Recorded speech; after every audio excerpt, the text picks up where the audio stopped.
OBD de trouble code description technique commande de suralimentation du turbocompresseur, compresseur de suralimentation un circuit de tension d'alimentation élevée. Qu'est-ce que cela signifie?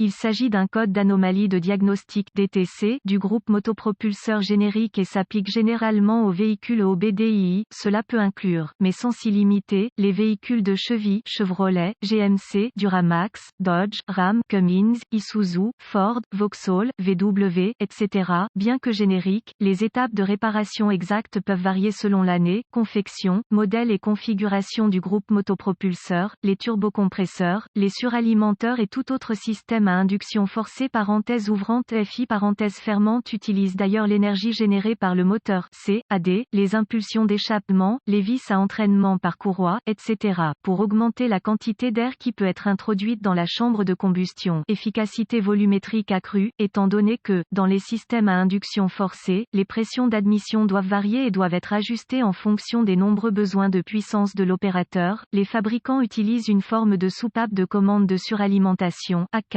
wastegate, solénoïde de commande de suralimentation, etc., qui est surveillé et contrôlé par l'ECM, Engine Control Module, pour s'assurer que le mélange air-carburant est stéchiométrique, idéal. Pour ce faire, il ajuste mécaniquement les esperluettes cotes, aubes esperluettes cotes, du chargeur. Ces aubes sont chargées d'ajuster la quantité de boost, pression d'admission, dans la chambre. Comme vous pouvez l'imaginer, un problème au sein du composant de contrôle du boost peut entraîner des problèmes de conduite. Le problème est que, lorsque l'ECM perd le contrôle de la suralimentation, votre véhicule passe généralement en mode esperluette cote, mou esperluette cote, pour éviter d'endommager le moteur, via des conditions de sous-suralimentation provoquant un mélange à F riche et, ou pauvre potentiellement dangereux. En ce qui concerne la lettre esperluette cote, A esperluette cote, il pourrait s'agir de distinguer un connecteur, un fil, un groupe de circuits, etc. Cela dit, les spécifications du fabricant sont la meilleure ressource que vous puissiez avoir pour cela. L'ECM allume le témoin de vérification du moteur CEL avec P006F et les codes associés lorsqu'il détecte un défaut dans le système de commande de suralimentation. Le DTC P006F est activé lorsque l'ECM, module de commande du moteur, détecte une valeur électrique supérieure à celle attendue dans le circuit de tension d'alimentation de commande de suralimentation à un turbocompresseur et ses composants. Quelle est la gravité de ce DTC?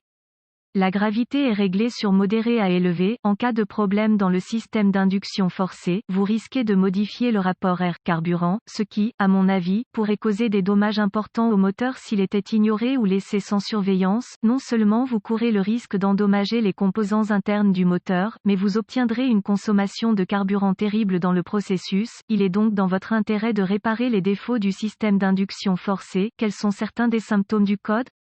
Les symptômes d'un code de panne P006F peuvent inclure, niveau de puissance faible, irrégulier et, ou anormaux, conduite globale médiocre, diminution de la réponse de l'accélérateur, difficulté à monter les collines, le véhicule passe en mode esperluette cote, mou esperluette cote, CAD, à sécurité intégrée, symptômes de conduite intermittent. Quels sont certains des points communs causes du code? Les causes de ce code P006F peuvent inclure, solénoïde de commande de suralimentation défectueux ou endommagé, par exemple levier bloqué, cassé, plié, etc. Corrosion provoquant une résistance élevée, EG, connecteur, broche, masse, etc. Problème de câblage, par exemple effiloché, ouvert, court-circuit à l'alimentation, court-circuit à la masse, etc. Problème interne de l'ECM, module de commande du moteur, suie d'échappement excessif dans les aubes du chargeur, provoquant des niveaux de suralimentation élevés, faibles, incorrects, stagnants. Problème du module de commande de suralimentation, fuite d'échappement. Quelles sont les étapes de dépannage du P006F? Étape de base N degré 1. Une note importante à retenir est que les systèmes à induction forcée génèrent une quantité dangereuse de chaleur et brûleront gravement votre peau s'ils ne sont pas protégés ou que le moteur est froid. Cela dit, localisez visuellement le solénoïde de commande de suralimentation. En règle générale, ceux-ci sont montés directement sur le chargeur lui-même, mais pas à tout moment. Une fois localisé, assurez-vous que sa fonctionnalité mécanique est à la hauteur.